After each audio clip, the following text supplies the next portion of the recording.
Unfortunately, I can't vote for you because I live in Delray. But I have a question about something that's going on in Boca, and I'm hoping it doesn't happen in Delray. Ron DeSantis has enforced that Florida Highway Patrol and Palm Beach County Police Department participate in immigration and ICE raids.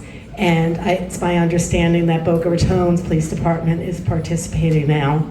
Delray Beach has not thus far. Is there anything as mayor you could do to change the police department's stance on where we stand with ICE? Well, let me answer that by saying the following. That never came to us for a vote.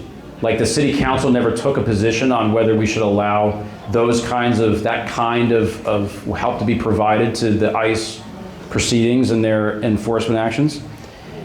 But when I heard about it after the fact, I asked the city attorney, what's the deal here? And his legal position at the time was, cities have very little in terms of options to say no. A couple have held out. Apparently Delray is one of them. This is going back months. I asked him, I was like, how did this happen and why? He said the state exerts so much control over the cities that it was nearly impossible for the city to be able to avoid becoming a contract partner with ICE on that fact. As mayor, I will make sure that we revisit that. So just a quick follow-up on the 287G question. So we really appreciate that you are going to revisit it, and that's a really, really good commitment that you're making. But will you also speak emphatically against it? Because we had a panel here in November, and it was an immigration panel, and they told some stories that moved the whole room to tears. So definitely a lot of people are heartbroken by what they see. And there are mayors like Mayor of Chicago, like other mayors that have been very vocal about it and their disagreement with it. So will you also normalize speaking against it? Yes, I will, with the exception of the following. FAU has its own agreement with ICE, or they're contemplating one. I'm in kind of a unique position at FAU. I didn't mention this when I was talking about, I'm a professor there. In addition to being a lawyer, I teach local and state government there.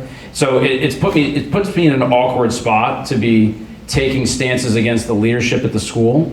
So till now I have not, though I have helped some folks behind the scenes organize the protests that have gone on there.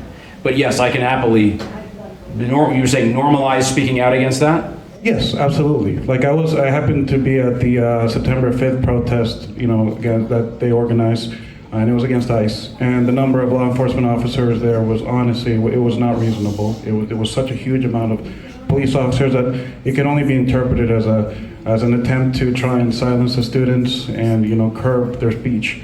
So I feel like as a community, if we don't talk about these things, it's something that people will be afraid to talk about if people in leadership don't also speak on it. Sure, no, that's a fair point.